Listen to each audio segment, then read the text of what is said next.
사도행전 2장 43절로 47절을 본문으로 영성은 내가 대단한 사람이 되는 것이 아니다.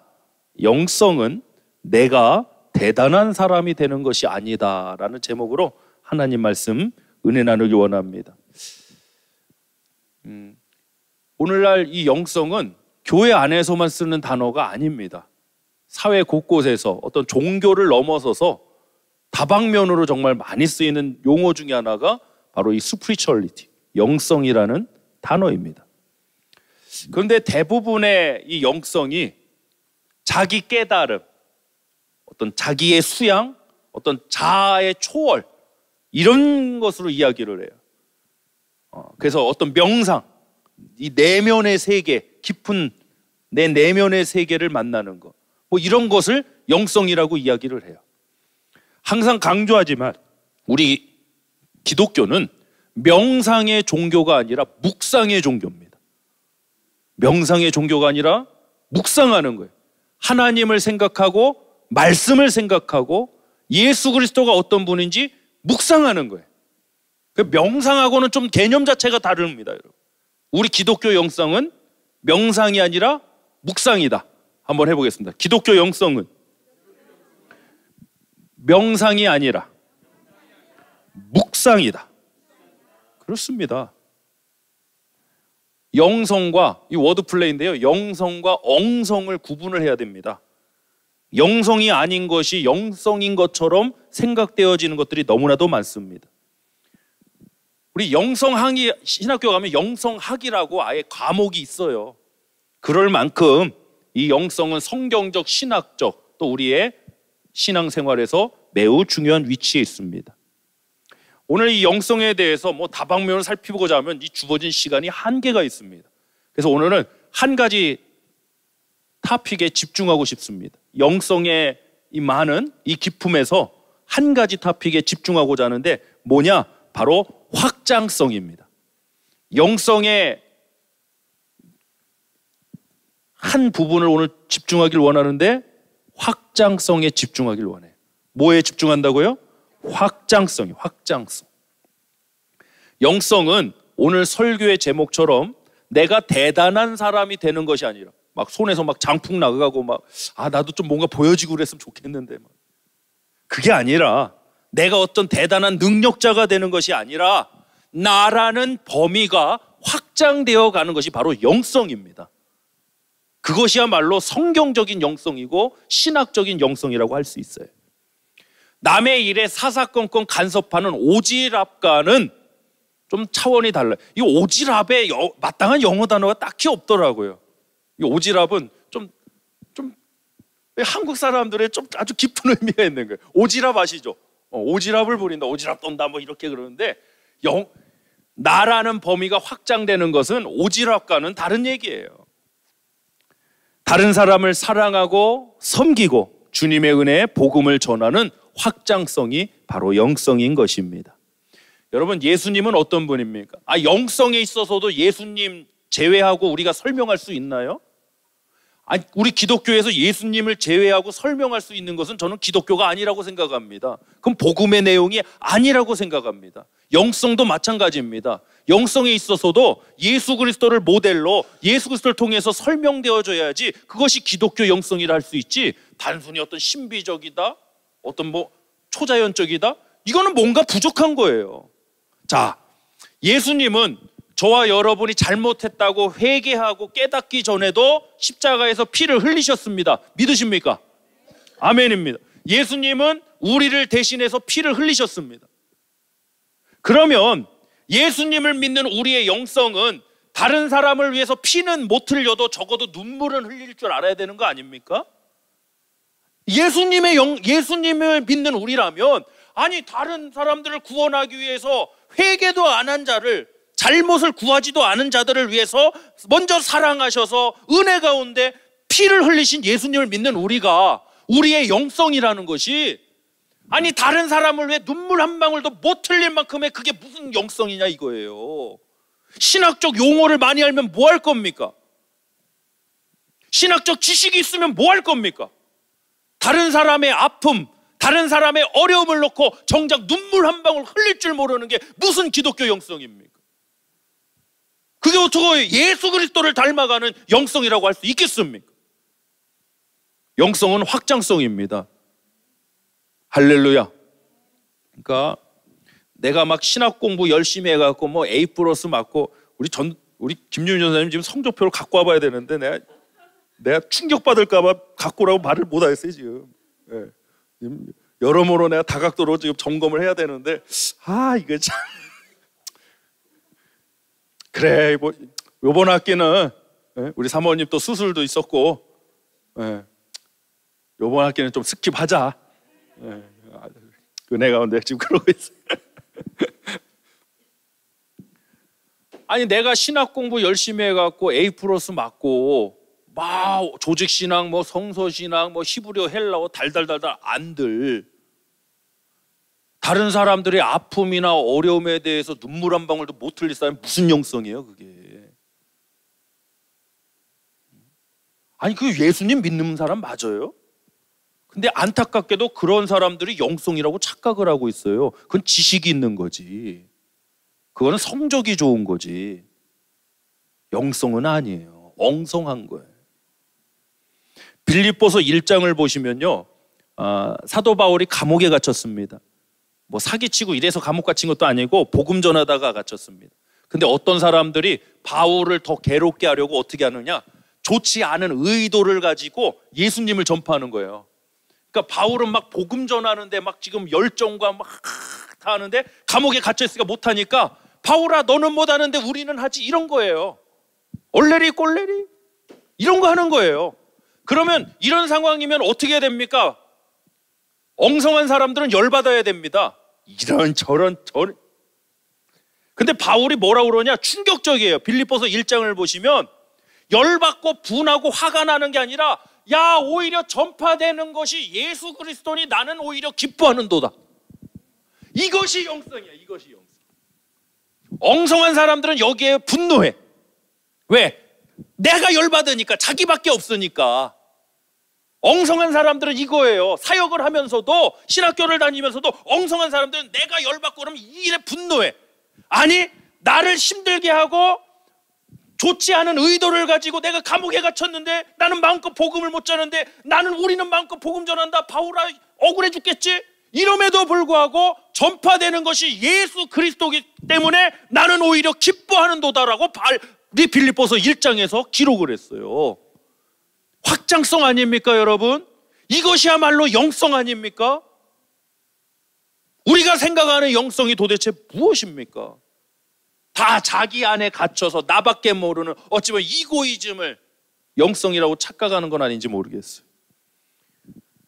따라합시다. 영성의 사람은 그릇이 다르다.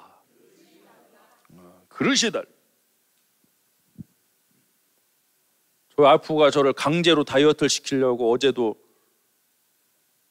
마트 갔는데, 샘스클럽 갔는데, 이게 밥그릇이 아니라 고양이 밥그릇 요만한 거를 딱 깜빡 정신 안 차서 넘어갈 뻔. 요걸 이제 우리 집 밥그릇으로 바꾸면 어떠냐고 싹 집어넣으려고 그래. 절대 안 된다고 그래. 누굴 말려주길래 안 된다. 그거는요 2번 퍼먹어도 반 공기도 안 되게 생겼어. 그거 먹었다가 이제 말라 죽는 거예요. 야 교묘하게 아주 우리 집 밥그릇이 오래됐으니 거기에 깜빡 속아 넘어갔고 그래요 바꿔야지. 그런데 가만 보니까 요만해. 딱 그릇이 작고. 영성의 사람은 그릇이 달라요. 오늘 본문 사도행전을 보니까 초대교회 오순절 마가의 다락방에 성령 강림 사건이 있지 않았습니까? 성령님이 임하셨다고요. 그래서 나타난 현상들이 뭡니까? 필요를 따라 나눠주고 막, 이걸 한 센텐스로 요약하면 뭘까요? 나라는 범위가 확장돼 버린 거 아닙니까? 그렇지 않습니까? 그냥 단순히 마음이 뜨거워졌다 이것만으로는 좀 표현이 부족한 것 같아요. 나라는 나를 위해서 살던 사람들이, 나를 위해서 재산을 쌓아두고 나를 위해 내 먹을 것을 채우던 사람들이 이제 다른 사람의 필요를 따라 나눠주기를 시작하더라는 거예요. 나라는 자아가 성령 강림 사건을 통해서 깨쳐져 버리더라는 거예요. 이게 영성이다라는 거죠. 자, 본문 43절부터 45절 보겠습니다. 시작. 사람마다 두려워하는데 사도들로 말미암아 기사와 표적이 많이 나타나니 믿는 사람이 다 함께 있어 모든 물건을 서로 통용하고 또 재산과 소유를 팔아 각 사람의 필요를 따라 나눠주며. 이것이 그냥 나온 사건이 아니라 성령 강림 사건, 바로 이 영성에서 나오는 현상이에요. 자, 말씀 요약 첫 번째 나누겠습니다. 성령 충만은 나의 그릇이 깨지는 사건입니다. 성령 충만은 나라는 나의 그릇이 깨지는 사건입니다. 성령 충만 받았다고 하면서, 성령 침례 받았다고 하면서 자기밖에 모르는 사람들은 엉성이에요. 그럴 수가 없어요. 하나님의 영이 임하면, 성령이 임하면 그렇게 될 수가 없어요, 여러분. 그렇지 않습니까? 예수님, 다른 우리들 모두를 위해서 피를 흘리신 예수님을 믿는 사람이 어떻게 다른 사람들의 어려움이나 아픔에 관심조차 없다? 눈물조차 나지 않는다? 자기 일에는 눈물. 옆 사람한테 한번 물어보세요. 다른 사람의 어려움이나 힘듦에 눈물 흘린 기억이 있습니까? 한번 여쭤보세요. 다른 사람, 내가 힘든 거 말고, 드라마 보다가 눈물 흘린 거 말고, 에? 폭삭 속아 쓰단가 사가 쓰다 보다 눈물 흘린 거 말고, 에? 다른 사람의 어려움, 힘듦, 아픔 때문에 내 눈에서 눈물이 흘려졌던 기억이 있는가? 그건 그냥 나오는, 그건 단순한 이모션이 아니에요, 여러분. 그의 아픔을 나의 아픔으로 여겨서 중보기도 한 기억이 있던가? 이것이 영성이에요. 자, 디모데후서 3장 1절로 5절 보겠습니다. 금요 예배 때도 찾아봤는데 한번 또 보겠습니다. 시작. 너는 이것을 알라. 말세에 고통하는 때가 이르리. The last day. 말세에 고통하는 때가 이르는데 특징이 뭐냐? 2절 시작. 사람들이 자기를 사랑하는, lovers of self, 자기 사랑하며, 또 돈을 사랑하며, 자랑하며, 교만하며, 비방하며, 부모를 거역하며, 감사지 아니하며, 거룩하지 아니하며, 무정하며, 원통함을 풀지. 그러니까 다 모든 인간관계가 어떻게 되겠어요? 누구밖에 안 남겠어요, 이 사람은. 나 온통. 가족도 부모도 안 남고 나 자기밖에 안 남아. 자기밖에. 또 모함하며, 절제하지 못하며, 싸나우며, 선한 것을 좋아하지 아니하며, 배신하며, 조급하며, 자만하며, 쾌락을 사랑하기를 하나님 사랑보다 더하며, 경건의 모양은 있으나 경건의 능력은 부인하니 이 같은 자들에게서 내가 돌아서라. 아멘. 마지막 때에 고통하는 때의 특징이 바로 이겁니다. 지금 이 시대가 그런 것 같아요. 돌아가셨지만 한국에서 지성으로 손꼽히는 분이 이어령 교수님, 돌아가신 이어령 교수님.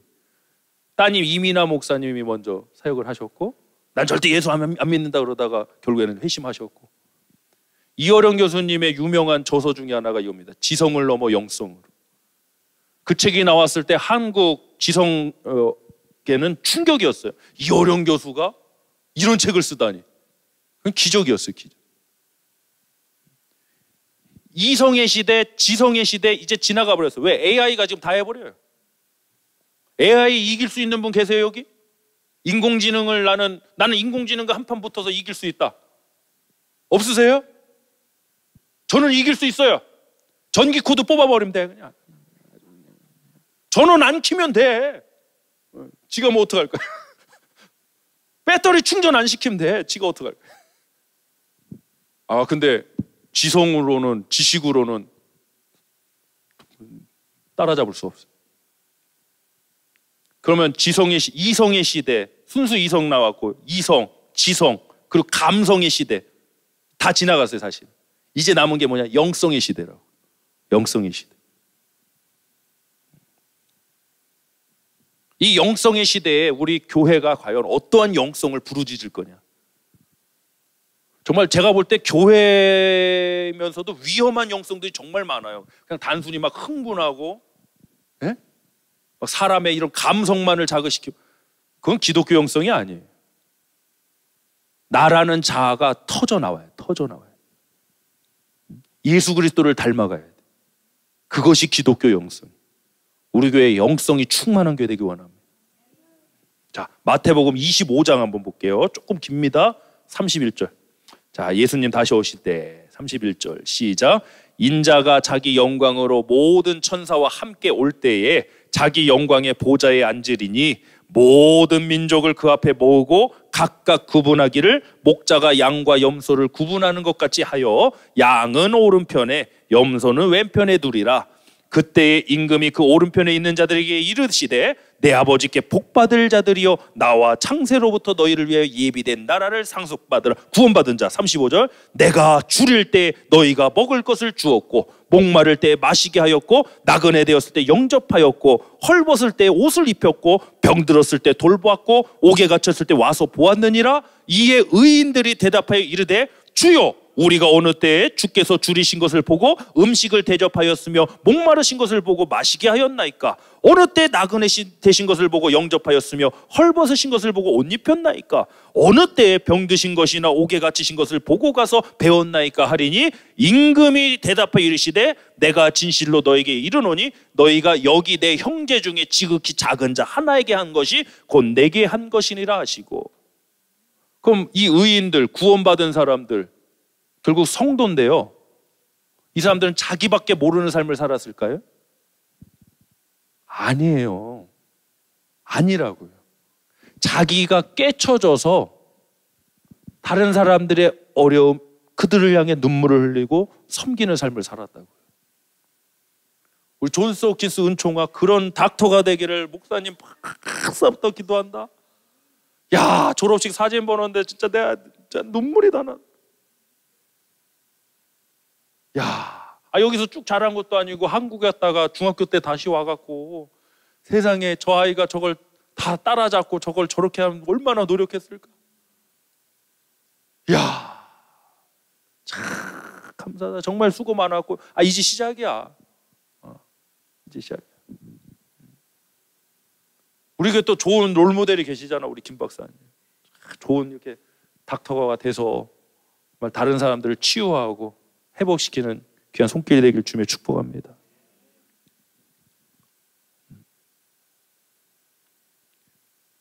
나밖에 모르는 사람이 무슨 영성이에요? 무슨 의인입니까?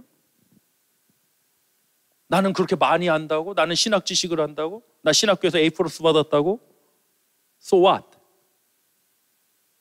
그거 말고 다른 사람의 어려움을 놓고 당신은 어떤 눈물을 흘리고 있는가? 마태복음 22장 34절 이하 말씀에서 한 율법사가 예수님을 시험하기 위해서 율법 중에 어느 계명이 가장 큽니까? 라고 질문을 합니다. 그때 예수님 말씀하시죠? 첫째 되는 계명이 뭡니까? 내 마음을 다하고 목숨을 다하고 뜻을 다하여 주 너의 하나님을 사랑하라. 둘째 되는 계명은 그와 같으니 내 이웃을 내 자신과 같이 사랑하라. 내 이웃을 내 자신과 같이.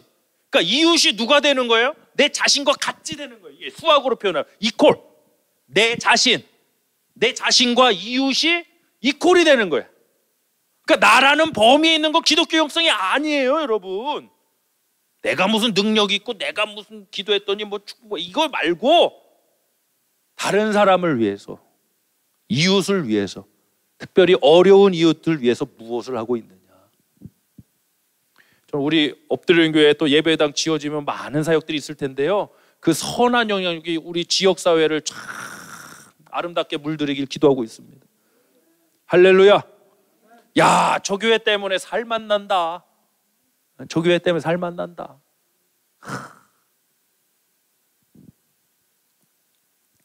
이웃을 내 자신과 같이, 내 몸과 같이 사랑하라. 내 자신이라는 범위가 이웃에게까지 확장되어지는 것입니다. 나라는 담과 벽을 넘어 이웃에게 그 사랑이 전해지고 행해지는 것입니다. 우리가 얼마나 신학적이고 체계적이고 조직적이고 실천적이냐는 것도 영성의 한 파트일 수는 있겠으나, 만약 이런 확장성이 없다면, 나라는 범위의 확장성이 없다면 그건 영성이 아니고 엉성하다라고 말씀드리고 싶습니다. 그 어떤 영성도 성경을 보면 혼자 도 닦고 깨닫고 끝나는 거 없습니다.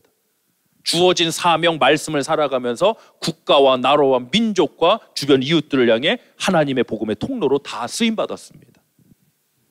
우리에게 영성의 역사가 있기를 간절히 소원합니다.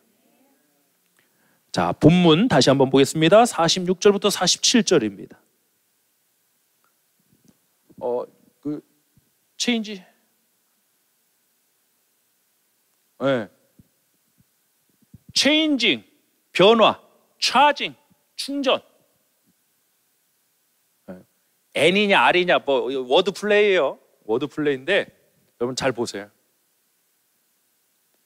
우리 기독교는, 우리 교회는요, 체인징, 변화돼서 차징이 되는 게 아니에요. 우리가 변화돼서, 내가 변해서 하나님, 내가 하나님께 잘 보여서 차징, 하나님의 은혜를 받는다, 축복받는다, 이게 아니에요. 은혜를 받아서 차징이 먼저예요. 차징이. 하나님의 은혜 없이는 아무것도 안 돼. 차징을 통해서 체인징의 역사가 일어나는 거예요. Through charging, you will changing.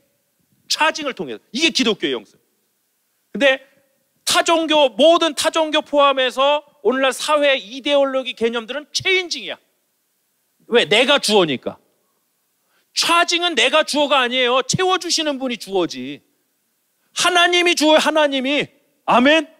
하나님이 은혜를 주셔서, 말씀을 주셔서, 성령 충만을 주셔서 차징을 통해서 변화가 일어나더라.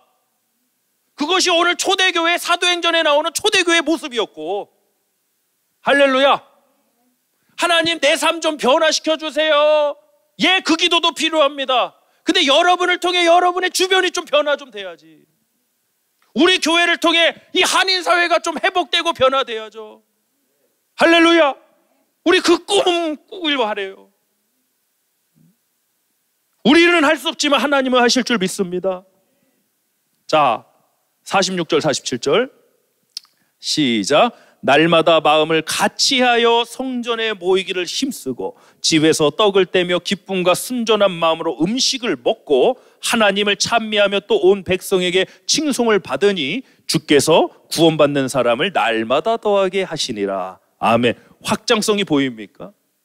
점점 확장되어가는 이 세상의 이 영향력이 교회가 담을 넘어서 이 확장되어가는 모습이 보이십니까? 말씀력 두 번째입니다. 영성은 나의 범위를 넘어서는 확장성입니다.